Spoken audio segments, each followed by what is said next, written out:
Assalamualaikum warahmatullahi wabarakatuh. Perkenalkan, nama saya Senita Laura Putri dari kelas C1 Akuntansi dengan NIM 1022408.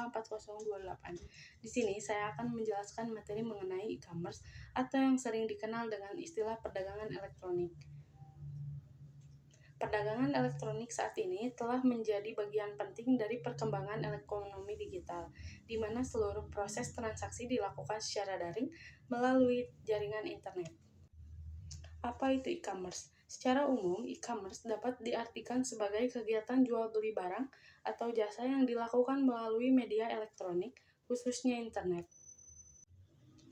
Menurut Kenneth C. Louden and Carol Travel tahun 2022, e-commerce merupakan proses transaksi bisnis yang terjadi secara elektronik melalui jaringan digital, termasuk internet dan sistem berbasis web. Melalui e-commerce, konsumen tidak lagi harus datang secara langsung ke toko atau ke lokasi penjualan, melainkan dapat melakukan transaksi hanya dengan menggunakan perangkat digital seperti komputer atau telepon pintar. Dengan demikian, e-commerce memberikan kemudahan efisiensi serta memperluas jangkauan pasar bagi pelaku usaha. Jenis-jenis e-commerce. E-commerce memiliki beberapa jenis berdasarkan pihak yang terlibat dalam proses transaksinya. Jenis-jenis tersebut antara lain sebagai berikut.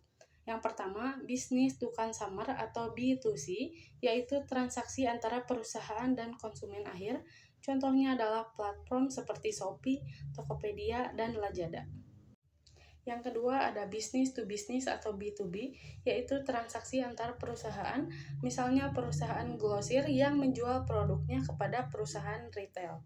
Yang ketiga ada consumer to consumer atau C2C, yaitu transaksi yang terjadi antar individu atau konsumen, contohnya jual beli barang bekas melalui marketplace.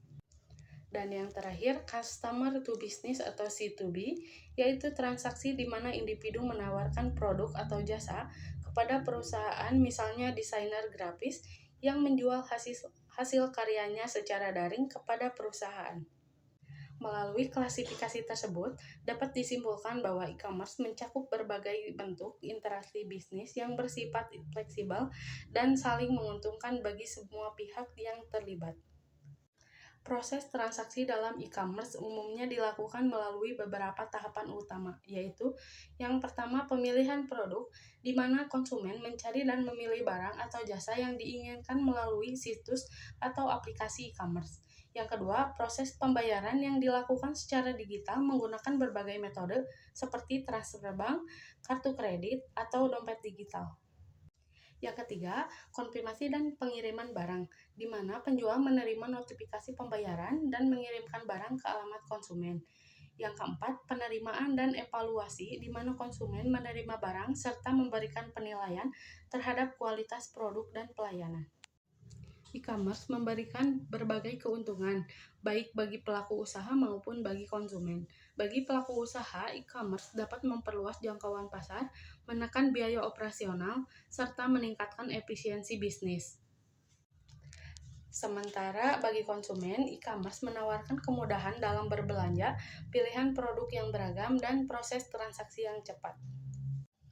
Namun, di sisi lain, terdapat beberapa tantangan dan penerapan e-commerce, seperti resiko keamanan data, penipuan daring, gangguan sistem, serta keterlambatan pengiriman barang.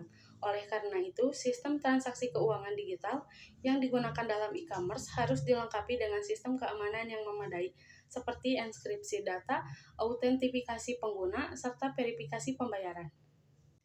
Kesimpulannya, e-commerce merupakan bentuk inovasi dalam sistem transaksi keuangan digital yang mampu mengubah pola perdagangan konvensional menjadi lebih modern, cepat, dan efisien. Dengan dukungan teknologi informasi dan sistem keamanan yang baik, e-commerce diharapkan dapat terus berkembang dan memberikan kontribusi positif bagi pertumbuhan ekonomi digital di Indonesia.